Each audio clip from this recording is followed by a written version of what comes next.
Hello, and welcome to another episode of Super Pros Bros. I'm Player 2, Eli, and with me as always is... Player 1, Ike, and Brosicle, did you know that this podcast is on YouTube, SoundCloud, and Spotify? I did not broast a strudel. Those are the same places that they could Like, comment, share, and subscribe. it sure is. Well, how about that? That is pretty dang nifty Tom 50, I do say so myself. So, what we got on the old Docarino today? Well, I'll tell you, broaster strudel. Yep, gotta stop it. That's way too light for the topic at hand. We've got really sad stuff on the docket today. Because as much as we do love our happy fun times and derpy cartoons, a la Last Week an Inside Job, there is another aspect of good art, and that is provoking sadness, because it's another very big emotion that everyone can resonate with and empathize with. I say everyone. There's probably some people that can't, but the overwhelming majority can. So we're going to look at some wonderfully beautifully sad moments in art, and why we think they stand out. And this goes without saying, huge spoiler warning for a bunch of stuff. A lot of these are at the end, or noble sacrifices, or what have you, so you've been warned. Well, let's go through. So we got spoilers for Iron Giant, Big Hero 6, Wreck-It Ralph, 50-50, Fresh Prince of Bel-Air, sort of, Band of Brothers, sort of, Borderlands 2, Amber Spyglass, Amber Spyglass, Assassination Classroom, MASH, Grave of the Fireflies, Up, and My Hero Academia. You've been warned. That's as much as we're giving you. It's pretty good. Alright, so, would you care to start us off here, Ike? I will. What do you got going I'll on? start us off with a personal fave as we were making this list. Oddly enough, this is not coming all off the top of our dome immediately. Much of it came pretty quick. There was not a ton of research into this. No, but I mean, we did spend a bit of time plotting. However, the first one that I clearly have a proclivity towards is Martyrdom. So you've got your Iron Giants, your Big Hero 6s, which are great tearjerkers while being awesome kid-friendly family films. But the one that really brings it home for me is two scenes in Wreck-It Ralph. Oh, no. They always get me. They will always continue to get me. I've watched the movie twice in the same day. Still has me raining inside, so to speak. I think one of the reasons this one is like such a great showing for me is that, and this will kind of dovetail with the last one I'm going to talk about today, is that you've got like this setup where you're laughing, you're having fun, it's all silly. And then by having that pretense, having that setup, it kind of gets to play off it and have like the sad moments hit even harder. The two moments I'm talking about, and again, we warned you. I know what you're talking about. I already hate it. There's a middle moment in the film where Ralph has to wreck a car. And this is a car that he and his new BFF had made together, and he has been informed that by doing this, he is hurting her. And he has no reason to distrust this source. And so he follows their recommendation and does their best to curb their excellence at this game, because if they do too well at this game, it'll like mess up the game and bad things will happen.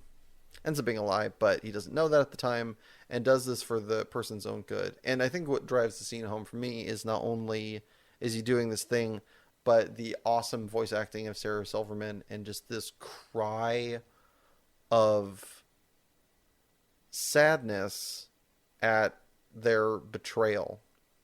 That moment hits me hard. The one that hits me even harder, and why this is in the martyrdom category, is at the end of the film, finally Ralph has found a way to pay for his misdeeds.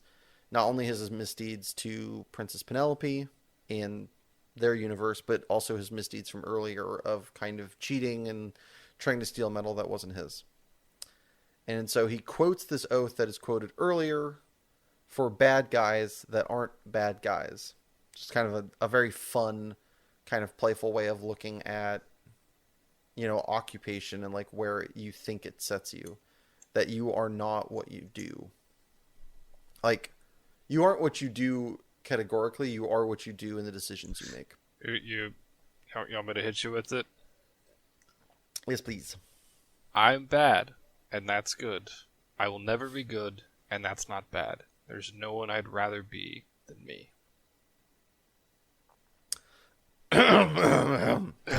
Yes. Manly stuff. Yeah. No tears. Oh. So that's my first round sadness draft pick over here. The kind of use of loss that is not. It's almost like there's like a build up. It's not that it's unexpected. It's that the character makes a choice to lose themselves for someone else, which I self-sacrifice. My bag. God, one category, and I'm literally covered in goosebumps. I hate this. Let me pass my category, or let me pass the buck to you. What is your category 1?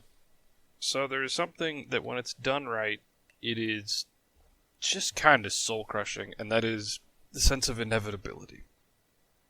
Mm-hmm. So what I mean by that is, like, it's coming, and as much as people want to, they want to push it back, they want to deny it, they want to avoid confronting it, but it just won't go away. Mm-hmm. So there's 2 very good candidates for this. And one of them is Amber Spyglass. It's the end of the Dark Materials trilogy, which is Golden Compass, Subtle Knife, Amber Spyglass. And you get to see this realization that people cannot exist in the world they're not born in. And the two main characters, they're young, hitting puberty, kind of solidifying who they are, and they're super bonded together. And they're very much in love with each other. And they cannot stay in the same reality. It will kill them by the time they're 35. So they have to leave each other. And they have to take a moment to make this pact to not compare each other to anyone else they meet in the future, because that's not fair. Mm-hmm. And so as they do, the kid uses the subtle knife for the last time to cut himself a portal home. And the subtle knife does not cope with emotion, and so too much emotional bond basically snaps it. And so he just takes a second and thinks of her, and the knife snaps, meaning he can never go back. Mm-hmm. It sucks so much. Yeah. It's so rough. And it's like, and it's coming too, because you see his dad, who's lived for like a decade in another existence, and he's just like a skeleton. He's just he's just this hollowed out husk of a human. Mm-hmm. Like, you can't do it. You can't live with it. It's not sustainable. And so you just don't want to. You hate it. You hate it so much. And it's like, just when you think you've overcome every last hurdle, they realize they're like, I can't stay. Mm-hmm. The other one that really hit home in this for me is Assassination Classroom, which I realize at an onset, that does not sound like a show that would be very sad at the end. Especially when it starts with the premise of, there's this weird alien dude, and the students need to kill him. He just, in a kind of effectively like a remedial class. And it opens with like, they need to shoot him. They need to kill him.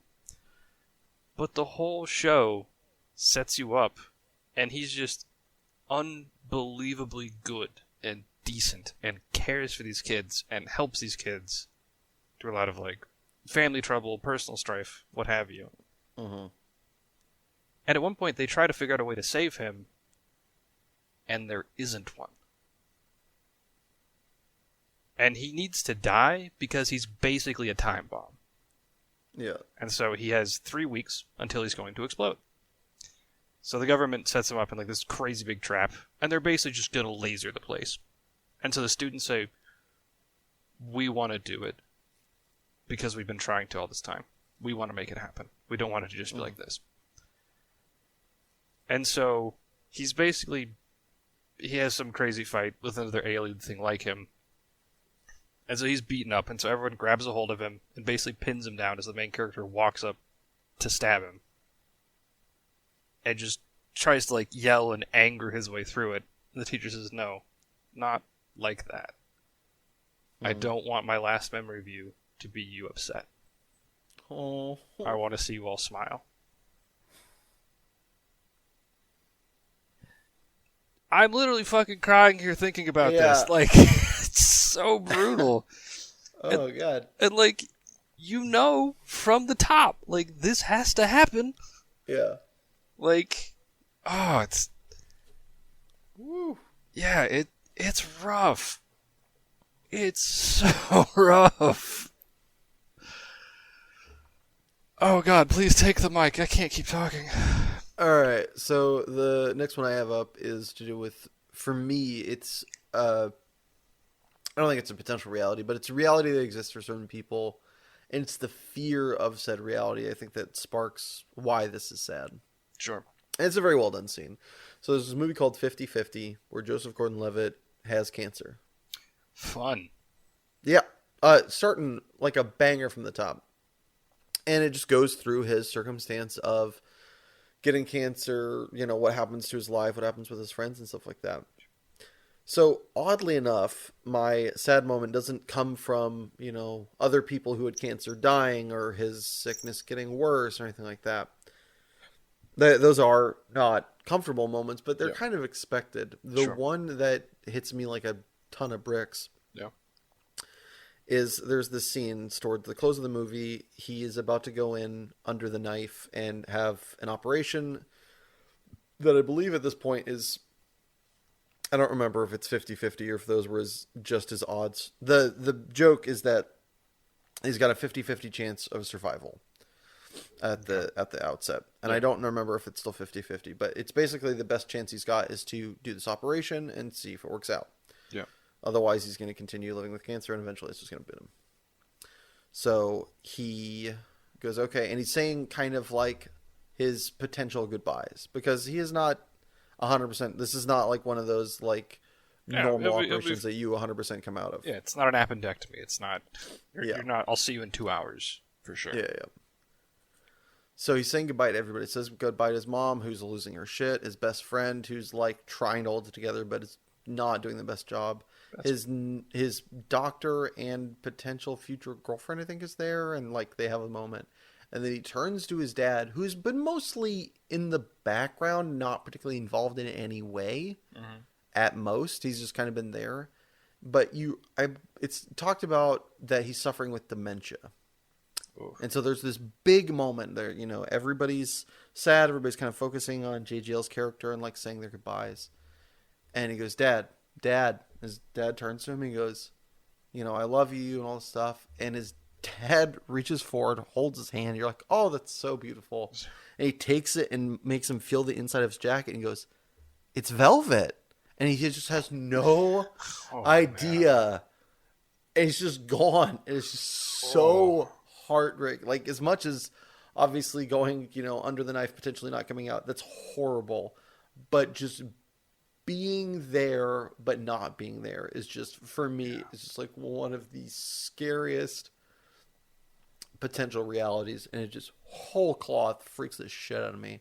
And in those moments, it just always reminds me, like, yeah, that's a thing.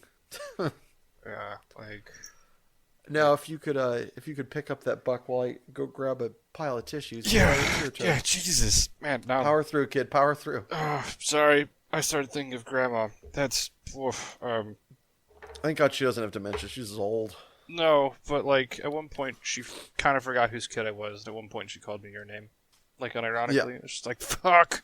Like, it's a mild form, but it's still kicking the balls. So let's lighten things up with traumatic loss. Speaking looking at grandmas. That was a sentence. Woo! So, and what I mean by traumatic loss is it is abrupt and it has immediate impact. Like there's no getting around it. To throw a quick hit of psychology into this. Traumatic loss often leads to complicated grief. Traumatic loss is like you watch your friend get hit by a car. It's something abrupt. It's something super jarring. It's not like you have any expectation of it to happen. You know, it's not like they have cancer and it's gonna suck that they're gonna die, but you know it's coming. This is not that. This is abrupt, sudden, boom. Okay. So, one of the ones that hits home fucking hard for both of us is from an episode of MASH called the Blindfold Syndrome, where someone comes in to the hospital, or to the MASH, and does not remember who the fuck he is. And so, like at all. Like at all. His first line, we were looking up the episode, his first line is he walks into the camp and somebody's like, hey, where are you? What do you need to go? And he just takes his dog tags and looks at them with just completely like nothing going on in the brain look and just holds up his dog tag and goes, is this me? And just nothing. Yeah, he's basically in a fugue state. Like he is very much not himself at all. So, to remedy this, they call in one of my favorite side characters of all time. They call in Sydney, who is a psychiatrist. And to help unlock who he is, they hypnotize him. Which, I'm going to quick inject some personal thing. Hypnosis does not make your fucking eyes go swirly. Hypnosis is just basically like you're half asleep, and so you just kind of start talking uninhibited. It is not fucking a mind control device. Hypnosis is to make you suggestible and make you very pliable. Think of it kind of like alcohol and fatigue. Hypnosis is deliberately doing that. Rant over. Sorry, I hate so many representations of hypnosis. I'm like, no, it's a fucking mind control device. Call it what it is. So they hypnotize him, they lull him back, and so they ask him to relive what he remembers. All the while, Hawkeye and Pierce are helping provide basically background noise to keep it going. And so it's them in a foxhole, and they start getting. It's them in a trench, and they get shelled, and they have to back out. And he can't find his brother, and so he starts screaming, "Where's Tommy? I promised Mom I would bring Tommy home."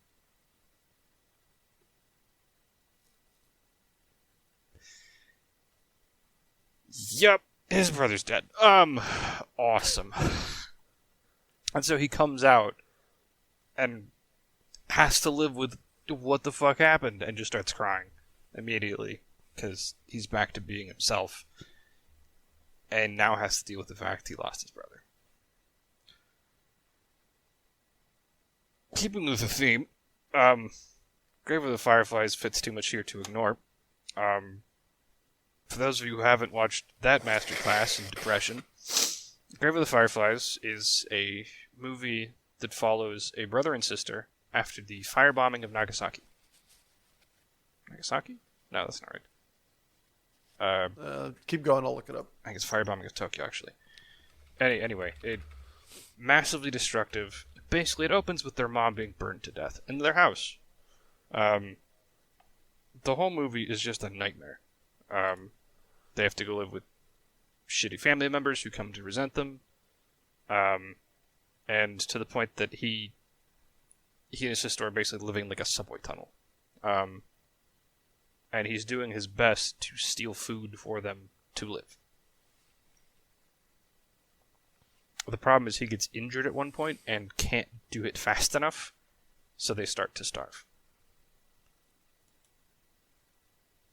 And so he finally recovers enough to go steal, and he gets waylaid and comes back, and his sister is trying to eat a marble, like glass, because she's so delirious from malnutrition that she can't think anymore. And then she just kind of lays down and doesn't get back up. And all the kind of grit that this kid has been showing just dies. Because that has been his whole purpose for going forward, is trying to keep his sister alive. And she's gone.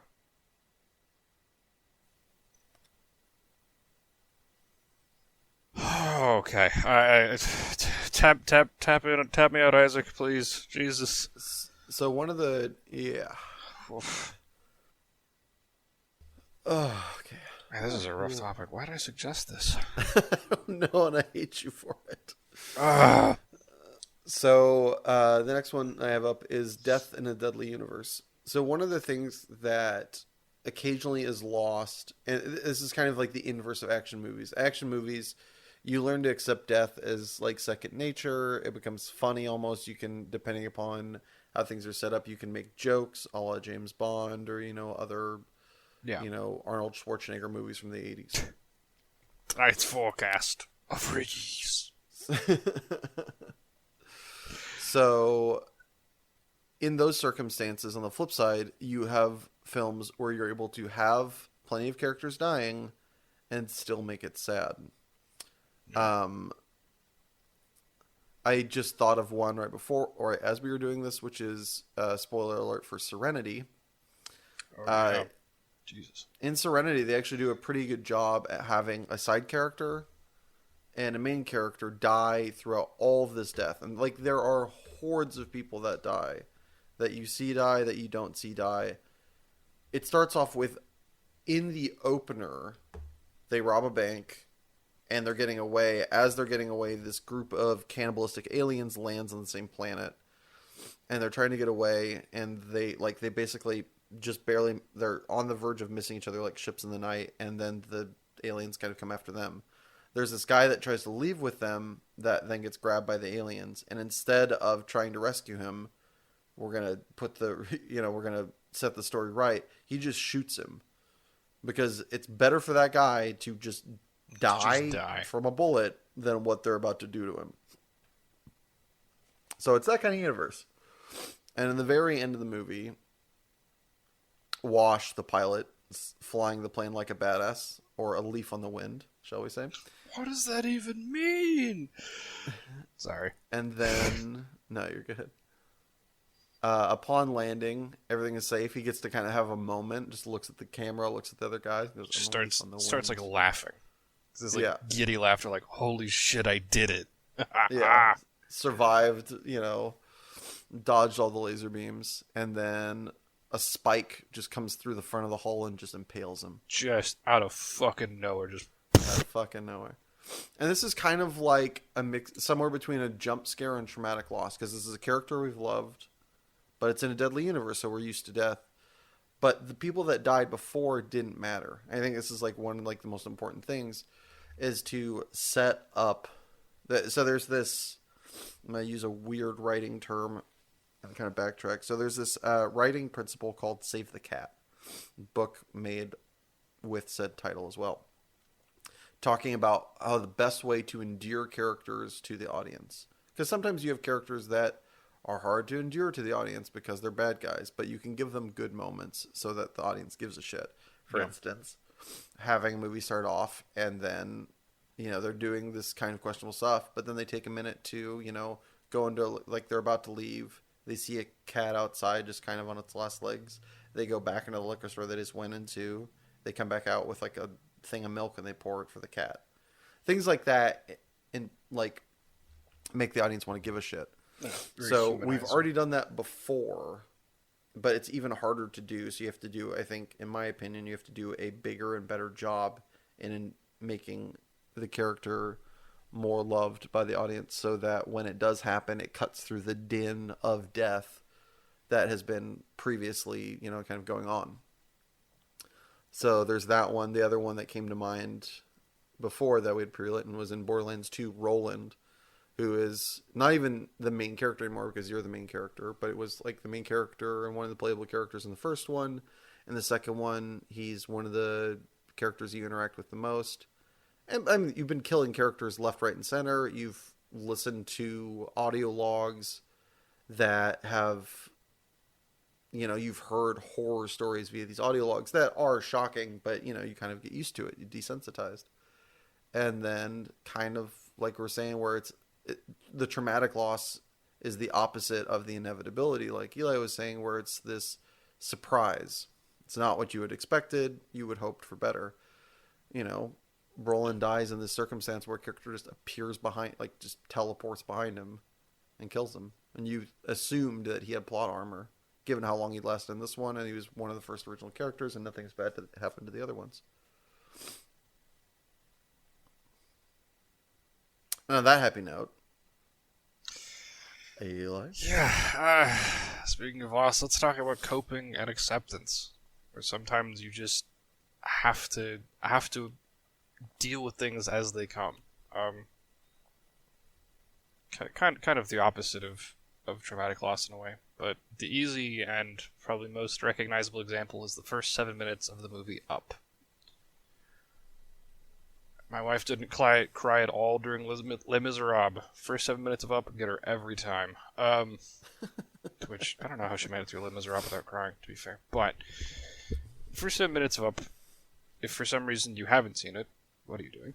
But it's this really sweet story, and there's nothing supernatural or crazy or outlandish about it.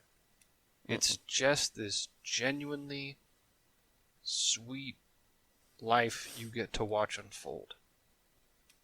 And the more I think about it, it's so normal. And that's probably what makes it so heavy, is that it's just two people who fall in love young and get married, and they keep trying to save money for a vacation, and shit keeps happening, so they keep losing out on it. And at one point they want to have kids. They want to have a kid, and it does this, and most of it is all musical. After the first, I think, minute and a half, there is no word spoken, and it's all soft music. Yeah, and it has a lull in the music, and it is down half a pitch, so you can tell it's sad, and it just does this pan across a hospital room with her crying. And then it kind of goes upbeat again, because they realize, hey, and they point a place on a map that they still want to travel to. They start setting money aside, and then things keep happening, and they get older. And he finally gets those plane tickets. And he goes and he puts them in a picnic basket to tell her, and runs up a hill that normally she beats him to the top of, and this time she stumbles. And falls.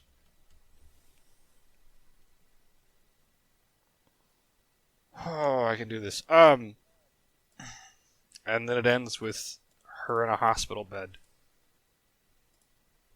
And then him alone at a funeral. Holding on to the saddest balloon.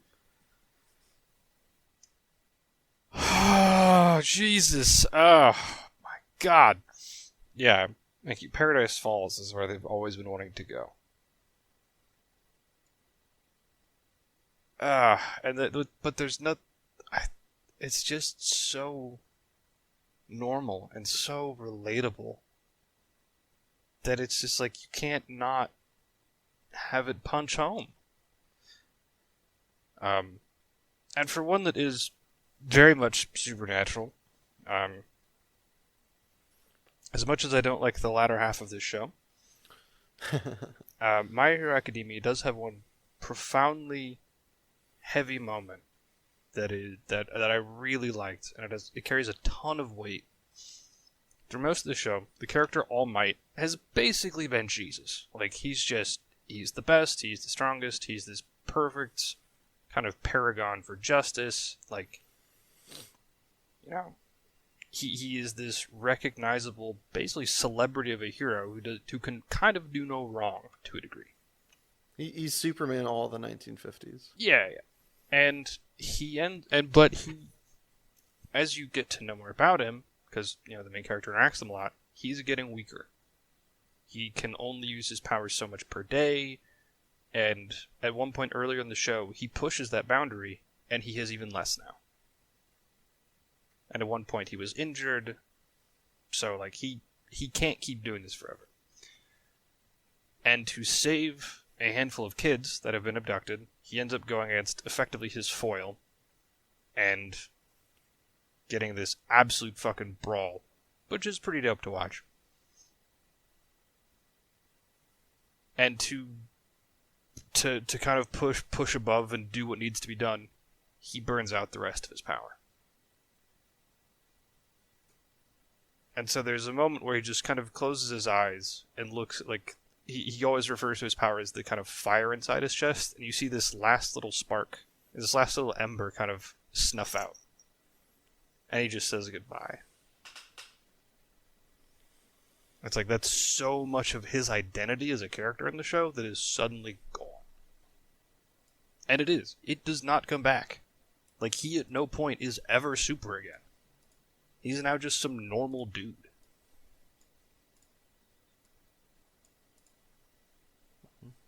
I think one of the things that is a great example in both of those is there's relatability to it. With Up, there's the relatability of real life, of not getting to do what you want, of having your dreams taken away by, the grind of reality. Yeah. And then with All Might, the having to let something go that has been your identity. Like, I can't remember the name of the football player. There's a football player that I didn't get it at the time. Yeah. But upon his retirement, he had to retire kind of early. I think it was from an injury or something, chronic illness or something like that. Sure. Definitely was not his choice. And he is just weeping at the podium. This is a, 6 foot something, 300-pound, holy fuck of monster of a human being. Just melting. Yeah. I didn't get it. I was like, wow, dude, all this money, all this stuff. And then when my coworkers put in a good point, it's like, if there was something that you love to do more than anything else, and you had reached the pinnacle, you're the best at it, or arguably one of the better people to ever do it, and then you couldn't. Imagine that. It's just like, holy shit. And it's the exact same with, All Might losing his thing. It's just like, it's over. Yeah. It's done. That was it. That's all there was. Yeah. All right. Well, take it home, Isaac. If I may finish up this awesome category, jerk. All right. Family and the feeling of worthlessness is the best way I can personify this one. So there's this scene in Fresh Prince. Again, another one of those, if you do sad in a comedy, it just slaps. You just get that, that kind of good juxtaposition, that good bait and switch kind of, uppercut. There's a scene in Fresh Prince where his dad, who has been out of his life forever, as far as we know, comes back into it and hangs around, shows him a good time, takes him to the fair, whatever, buys him all this stuff, and there's a job coming up that Will's going to go help him do, and is just excited to spend time with his dad. And either through choice they're going to hang out, they're going to become a family again, they're going to do more stuff together. A job comes up, which is why he has to go, and so he chooses money over his son. And it's understandable. You don't think he's a bag of shit. The reason he's doing this is for money. It's and the guy is a trucker. It makes sense. He's not wealthy. He can't just pass on jobs to hang out with his son. It does make sense, but it is a conscious choice, and it's pointed out by the fantastic Uncle Phil, who I need to look who that's played by, just because I respect him. James Avery, R.I.P. Confronts him on it, and they have this, they kind of sort it out, and then he leaves. The father leaves, and Will Smith comes in and slaps James Avery in the face. Talks to James Avery and says, where's my dad? And James Avery is left to explain, or God, I'm fucking this up. Sorry. He comes in before his dad leaves. They talk about it, and his dad kind of gives this, "Aw, shucks, I got to go do this thing." You understand, though, right? You know, very much kind of brainwashing his son in that moment, making it so that he has to say yes. And he goes, "Yeah, I get it. I get it. I'll see you on the next one." Or, you know, they both kind of understand what's happening, but they don't want to talk about it. And so, you know, Will's dad leaves, and then he's stuck there accepting it. And he goes through all the, you know, moments of grief of like denial and then rage. And it ends with this beautiful scene. And he just says the most pure line ever that I feel like everybody, regardless of whether you had a perfect childhood or a shitty childhood, can relate to. Which he just looks at James Avery and goes, "Why am I not good enough?"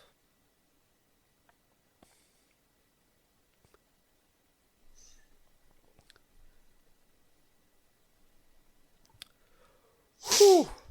Fucking terrible date for Ryan. Yeah. Jesus. It's just Ugh. one of the most beautiful, heartbreaking lines I have ever personally heard. And it just really just brings home what family can do. The best part is what follows up next. And it was unscripted, as I believe, as he says that to James Avery and is legitimately crying because it's horrifyingly sad. And unprompted, James Avery just takes an enormous step forward and just bear hugs the shit out of him. And it's a great showing of what family is and what family isn't, and what family can do and what family should do. Because you've got this great kind of juxtaposition. You've got this guy who's technically his father, but is acting nothing like it. And then you've got this guy who I think is like a distant uncle who's acting like his father. He's giving him instruction. He's showing him love. And he's helped guiding him. And he's looking out for his future. Which I think is like the perfect use of this kind of emotion, is to teach. And to like have not only the characters learn a lesson, but maybe the audience too. So while I go buy a couple stocks and Kleenex, I think we're going to hit you with this hopefully hilarious ad. Be back in a bit. Yeah, I'll be back. Do you hate being questioned? Does your requirement to adhere to society's unspoken laws of equality and evidence annoy you? Do you yearn for the good old days you never got to experience where men were men and women were all trollops for the taking? Well then, Pilgrim, have I got the snake oil for your wagon wheel. With bang bangs galore and pithy lines aplenty, you'll have yourself an out-of-tune grand piano of a great time for days with Westerns. Yes, at an ungodly 2+ hour run time that could be summed up on the back of a 6-ounce milk carton, Westerns have got you covered.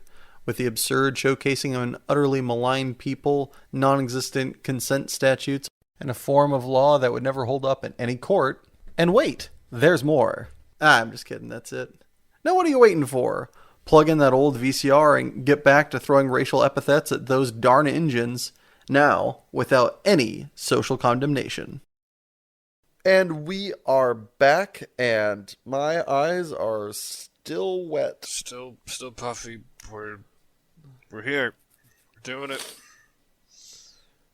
Eli, what'd you got to pitch this week? I had a pitch. We're working off a weird title of Blackbird and a Blazer.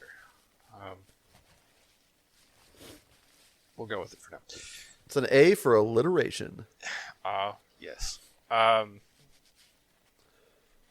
So the kind of brain baby I cooked up is Robin Hood is such a fantastical story, but it worked when the world was a lot different, kind of. And so I wondered what would a chaotic good person look like in today's world? Because you can't just kill someone and redistribute their money like you could back then. That doesn't quite work with the way like bank systems work and how much things are digital versus the traditional fiat currency. So, as this person tried to remedy wealth distribution and tried to bring down some establishment to raise it for others, how would they have to transition from just wanton violence to something more, more white collar? Would they still find a way to strong arm everything, or would they have to try and expand out and do it with other people in tow? Would they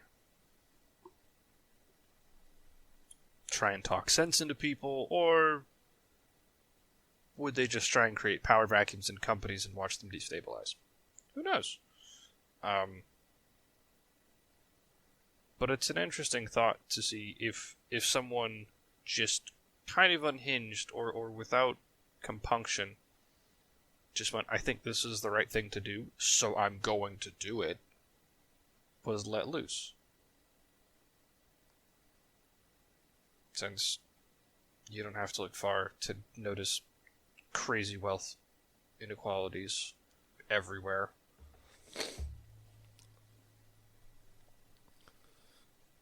Yeah. That's cool. So do you see it more as like, white versus black, kind of like positive versus a negative, or do you see it being kind of muddled on both sides? I see it starting initially as very, very black and white. And probably the more ingrained they get, or the more into it they get, the more they probably realize it's not perfectly one-to-one. That some amount of nuance. Yeah, that you can't just kill a rich person and shuck their money everywhere. Like that doesn't solve all the problems of the world. Mm-hmm.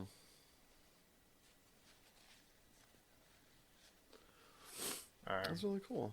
Yeah. What about you? What do you got cooking up? So I had this idea a while ago, and the mediocre working title right now is "Don't Let Your Dreams Be Dreams." Thanks, Shia. Yeah, you're welcome. Speaking of Shia, it's about acting. There's a group of 4 people that move from some medium-sized acting college to LA, trying to make it, become movie stars. Okay. And you follow their journey as they, try to get in the biz, do every little job they can, and, follow their bliss. And it ends up with one of them fails, but is unwilling to disregard the notion. And so he just keeps doing it, even though he gets more and more miserable, and kind of blinds himself to potentially his own mistakes and just critiques, and everybody's a dick and nobody gets his craft, and kind of reduces and removes himself that way. Okay. Another one fails and finds a job that he finds more satisfying, and ends up, I think, moving kind of away and just, accepting a reality where he enjoys himself and realizing, this was what I still enjoy doing this, but maybe it's going to be more of a pastime. Maybe it's more of a thing that it doesn't have to define him, and, he can like other things, and, maybe having financial security is more valuable to him than, he kind of weighs. There's a lot of I envision a lot of kind of big speech moments, and I think his one is going to be when he moves out and somebody, argues against how he's giving up on it, and he just explains the circumstance of look, I love doing this, and I love you guys, and I hope you make it, and I wish I could make it, but there's somebody I'm kind of interested in, and I'd like to be able to have a job with consistent hours, and it kind of breaks down the pluses and the minuses, and just one of them is just worth more to him now. Yeah. And he's, and that's okay, and that's good, but it's definitely, one of those things that in the circumstance it is, he kind of has to let the dream die. Yeah. The main character, doesn't really achieve much either, but he finds a zen-like peace in knowing that he would rather do nothing else. That this is him. This is what he truly loves. And even though, he might not make it, even though, his parents are worried about him and he's like, his bills are kind of getting a little on the sketchy side. He has to try. He can't do anything else. Not that he's incapable, but he's always going to be miserable if he, takes that. And maybe he does take a desk job and leaves it. I don't know. But he realizes that it doesn't matter. This is always what he's going to do. This is his, this is who he is to the core. And then just staying on the happiness target that is this week, the last actor kills himself. He can no longer hang with the people that are trying because of his failure. He's not seen as cool. He's not really doing it, whatever have you. And at the same time, he can't imagine giving up. And so he's stuck in this middle ground, and he takes the other way out. Wow. Yeah. Always bringing the happy notes, I tell you. Fucking just turned into a David Fincher movie real quick. Jesus. I think David Fincher movies are a little bit more happy than this. Hey. But speaking of David Fincher films, my recommendation this week is Mindhunter. Mindhunter is a show that 2 seasons have come out, and there is a third somewhere in development hell kind of COVID land. did put a wrench in a lot of development processes. Yeah, but I don't think this one's COVID related. I think so. The first 2 seasons were the main producer and the director of episode 1, 2, and I think like 9 and 10 for both seasons was done by Fincher, and he was the overall producer. Okay. I believe he kind of wants to, from what I was reading, he kind of wanted to like work on other projects. He doesn't not want to come back to it, but it's not like high on his priority list. So like it's a weird kind of problem to fix. I don't know how they're going to do it, but gotcha. The first season is one of the best seasons of like noir crime-y stuff. It's so the show is about the creation of the I think it was initially called the Serial Hunter Unit, but it was at this FBI. 1 second.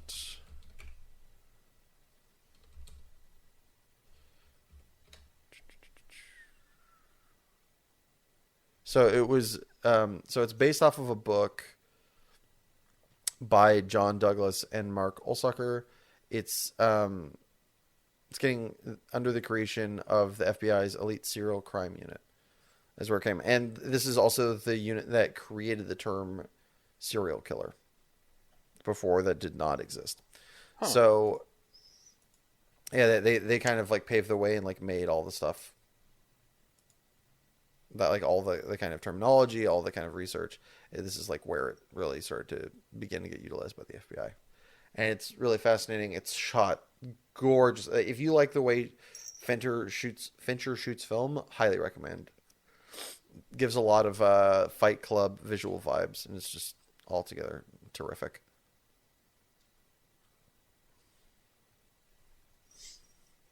Also, if you're somebody, I guess, it's just a kind of fun note, or I don't know, whatever.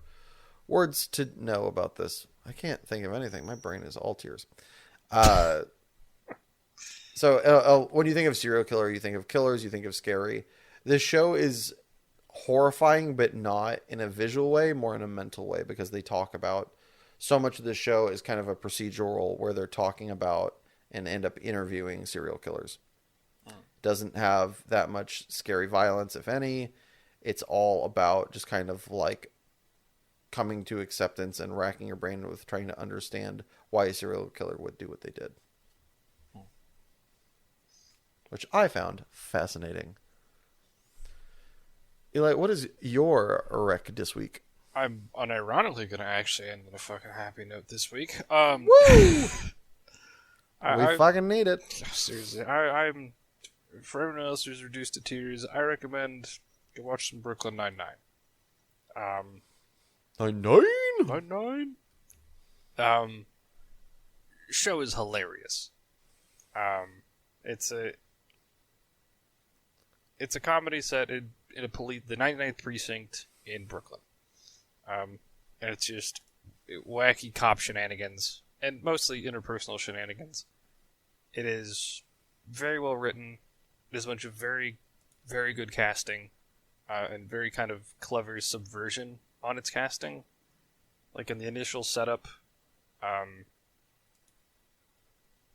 Terry Crews, that absolute fucking behemoth of a human being, is skittish and like is a desk jockey basically, because he's afraid of guns right now. They cast the straight man of the show is a gay character, which I still love. I think it's hilarious. That's great. Yeah, that's great inside the writer's room kind of punnery. Yeah, things like that are just outstanding. The dialogue is great. The chemistry is hilarious. They're really good at creating like long-running jokes. Their cold opens are the best of any show I've ever watched. Not even close. And they do the one thing they do that kind of sets it a step ahead of most of the comedies for me is they actually do a very good job with pretty natural character growth. And not just for a character or two. They do it for pretty much everybody. Initially, Captain Holt is basically an automaton. Like, he's a very good cop, but that's kind of all he is. Like, he isn't a human in some ways. Yeah, they joke that he's a robot. And he learns to, like, joke and lighten up and let people in. Jake, who is the exact foil and doesn't know how to stop making jokes, learns how to, like, be a mature person and be a parent. An adult by the end. You know, people with dependency issues learn how to be more independent. It's really cool to watch because there's just these little quiet moments that happen throughout the show. And it's like, you can kind of like mark it, but like, this is where that moved. It also has probably mild spoiler, I guess. It has my favorite quote from a show, I think possibly ever. I must look it up so I don't fuck it up.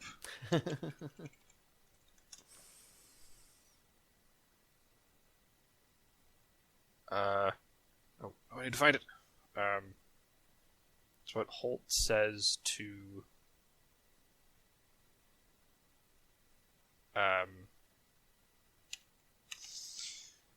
Rosa.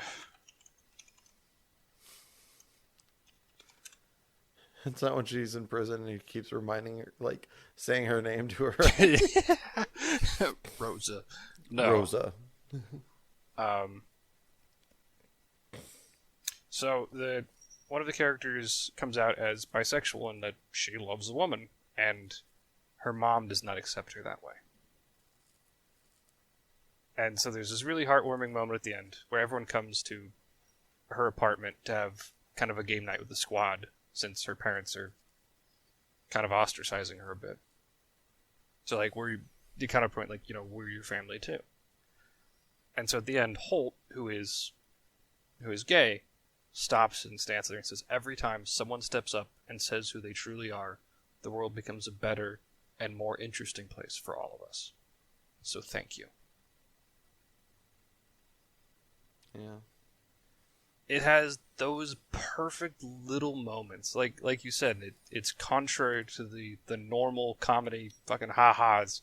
There's these really good, somber moments and heartfelt kind of story beats like that. Yeah. And it doesn't do it often enough that it feels forced, but there's just stuff of them that they're really good. Yeah, this is one of the same creator of the show created The American Office, Parks and Rec, and one of my favorite shows, The Good Place, and is very good at doing. For me, I think they very much have become an art form where they do comedy with like just kind of human breaks, I guess, or just like, I don't know, moments of emotional resonance. Yeah. And there's certain shows that have done that in the past, and it feels so forced. It feels like kind of hacky. But this one, it really they do a good job at setting up an organic kind of slide in, slide out of those moments where you can have it and it doesn't take away from the comedy, and it doesn't take the spot of the comedy. It's just like it was meant to be there, and it just functions so well, and it's like shows what good writers and writing they have, and like kind of story creations they have. And the other thing that I do appreciate about the show as well is that they do have a good number of like moments where it isn't just, for lack of a better term, propaganda. That like, and there's real problems with cops. Like, and the last season, like minor asterisk, last season it gets incredibly political because I don't think they really had a choice. Which is fair with all that occurred. Yeah, I mean, you get COVID, you get George Floyd. I mean, there's no way you can't not, right? Yeah. And so it does feel a little bit more forced, but they kind of do pivot the show to just be all about like the squad and interpersonal stuff more than, you know, them going and being detectives, which I think was fine. But even in the earlier seasons, like there is an episode where Terry Crews is stopped outside his house because he's black, and it goes like, well, cops don't report on other cops. And he goes, well, yeah, but if that happens to my daughter, she doesn't get to play the I'm a cop card and get out of trouble. So screw that guy. Like, it has a lot of, like, even well before a lot of stuff came out in the last few years about police, like, it's got those messages where it's like, there's problems. We aren't blind. Like, so. There's also a lot of great, I think one of the things they do that I really appreciate, I don't think it's bad to not, you know, it is a sitcom, so if any show wanted to not talk about the ramifications of actions, I think it would have been completely fine. But the fact that they find a way to do it without just dragging the episode into the dirt every time, like, they leave you always feeling like a sense of heartwarming. There's never a moment where you're like, oh, fuck, that's reality sucks. They always come up with not necessarily an option to fix things. Like, it doesn't always end in a nice bow, but they find ways to make it beautiful. It does put a hopeful spin on things. Yeah. But while still addressing things in their full current reality. Like with there's the episode where they talk about, there's a character that has been You're talking about the sexual harassment episode? Yeah, the sexual harassment episode where she's dealing with sexual harassment, and she's talked to by multiple other women, and they have differing opinions, and they all make sense. There's one that, you know, you stand on this hill to make things better for women overall, and there's another one that's like, if she does that, she's fucked. Yeah, because because no one steps forward. It's her word against his. And Rose is like, take the hush money. At least you get a win this way. If you stand up, you lose your job, you may not get anything, and you're just screwed. Take the sure thing. It's like, oh damn. Like, it does not sugarcoat that point or that stance. Like, it's like, no, that's a completely valid response. Like, as opposed to like the Saturday morning kind of like, well, we're always going to do right. I think that's like one of those nice, I think that's a good thing to teach kids, is like a baseline is do the right thing and like kind of impound that. But at a certain point, we need to move away from that idea and start facing the reality that even if you want to always do right, make sure that right has a cost, because it does. The reality is that if you always do the right thing, it's not always going to work out for you. And even at the end of that episode where she does speak up and someone else speaks up too, and so the guy who is an absolute lecherous fiend gets canned and gets, you know, he gets what's coming to him. She's still like, I still have to leave. Like, she still loses her kind of dream job. She's like, it's not the same. Like, I'm no longer part of the inner circle, so I have to move on. Like, which is it, and she doesn't like regret it, but sort of like, oh, I wasn't as clean as I wanted it to be. Doing the right thing comes at a cost. It's not. having that being shown and that reality being, put on display is good for the reality to change, but it's also good for the mindset of the viewer to not pretend like you just get to do the right thing and, for lack of a better term, consequences. get away with it. Yeah. There's you have to pay the piper regardless of it's the right thing or the wrong thing. There are costs to be paid for certain actions. Yeah. Arguably less costs like of certain natures for one or the other, but like there is always a cost. And to like not pretend like they don't exist, I think is a disservice to us and to the material. And it's really beautiful and this is like so much of it is quirky, light, fun. I watched so many of these seasons, and like the moments that hit, you obviously go back and rewatch. But there's so much of it that is just derpy funness, It's also and just there's nothing wrong with it. Like... Yeah, well, yeah, but a lot of it's just Jake Peralta, you're the best. Yeah. Scully, why did you eat your own farts? Like Boyle, why are you a trash fire? It's like there's goofy. so many goofy absurdism comedy, and yet it still exists in this world that has a lot of good messaging to say and good kind of story creation that holds up to scrutiny. So I know I really applaud. I believe it's Michael Schur that made this. I think so.